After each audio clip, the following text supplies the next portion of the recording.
बिस्मिल्लाहिर्रहमानिर्रहीम या नब्द वेक नस्ताईन। हाँ जी वीरो, उम्मीद करने सारे ठीक ठाक होंगे और तबीयत से सारे दी ठीक है। तो घरों आप निकल पाए बस हुण जाने अड्डे दे विच उत्थे वेखने कोई बुक शुक आउंदी है तो फिर इंशाल्लाह बुक ते निकलने है जी। रस्ते दे विच अहमद अली नाल टक्कर गया सी ते जरा अपने काम शाम वास्ते जा रहा था सुबह ते हुण मैनू आमदे ही पैंदा कहंदा टिकटॉकां चंगियां बनाउने हैं। बहुत अच्छी वीडियो बढ़ रही है तुहाडी। अच्छा जी जमीर साहब बहुत अच्छी जबरदस्त। बड़ी मैं बड़े शौक नाल देख रहा तुहाडी वीडियो। यार अहमद अली थोड़ा टाइम दे आ है इंशाल्लाह। हाँ थोड़ा जिहा आपां ओहदे नाल भी चंगी बना लांगे। चलो हाँ किसी टाइम देना। हाँ लेने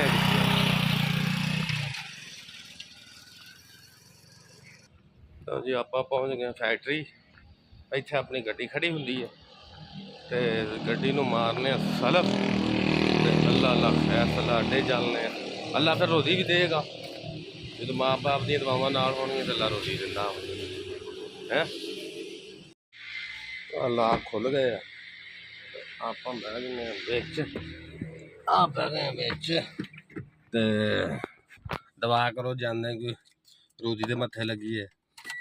सही है ते आ बज गया जे गेट ते आ बज गया जे सलफ ते हुण असीं भाई अड्डे 'च जाके तुहाडे नाल गल करांगे ठीक आ। आहो चलाउंदे आ गड्डी दी तैनूं पता फिर मैं गड्डी भी चलाउणी है तो फिर वीडियो चंगी नहीं लगदी फिर नाले इतराज करदे आ। बुक जी आई सी ते आ हुण असीं हिसाब लाउण डए दस्सो हिसाब दस्सो 40 चों किन्ना बने सकणियां ते जाना मरोड़। अच्छा 40 सूफियां हाँ 40 सूफियां वाली जाओ।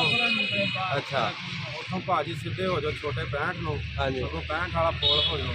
हाँ 65 वाले पुल तो अगर 43 अड्डे वाली छोटा वाले जाना फिर उधर भी नहीं नाम भी जाना ते नाम करा मेरे हिसाब नाल यही होना ते जवाब आने वाला मेरे हिसाब नाल उत्थे 7500 च गड्डी चली जानी। हाँ जी बिल्कुल हाँ जिवें वो दस्सण दिया सी ना 7500 च चल जानी। भाई बैठा तेरा खसम ते आ हिसाब हो गया जी अल्लाह खैर करे। हुण देखने भी असीं जाने या कोई होर जांदा। 110 किलोमीटर सफर बनेगा भाजी जान 110 ते 9000 आपां नूं किन्ने देना मिलिया किसी ने भी ते बेहतर है जवाब ही समझी है ना। हेलो हाँ ਤੁਹਾਨੂੰ 2-3000 ਜੇ ਹੋਈ ਨਸੀਬਾਂ ਦੀ ਤੇ ਵੀਰੇ ਲੱਭ ਜੇਗੀ ਕੋਈ ਜਾਨ ਨੂੰ ਰਹਿ ਨਹੀਂ ਦੋ ਭਾਜੀ। नहीं रहन बाद अल्लाह खैर करे जो कह दिता तो आप कदों जान डे नहीं जे नसीबां च होई आहो जी किधर जा रहे हो। हाँ अपनी थोड़ी तस्वीर तो बिच आउण दिओ अमरोट वाला रोड नरानी चेहरा बिच लाउण दिओ। निकलता है तो किब्बियां दे विचों। लो जी आप चाह पुछ दस करने भी तेरा की बनया सवेरे सवेरे कोई आया हिसाब कर लाया।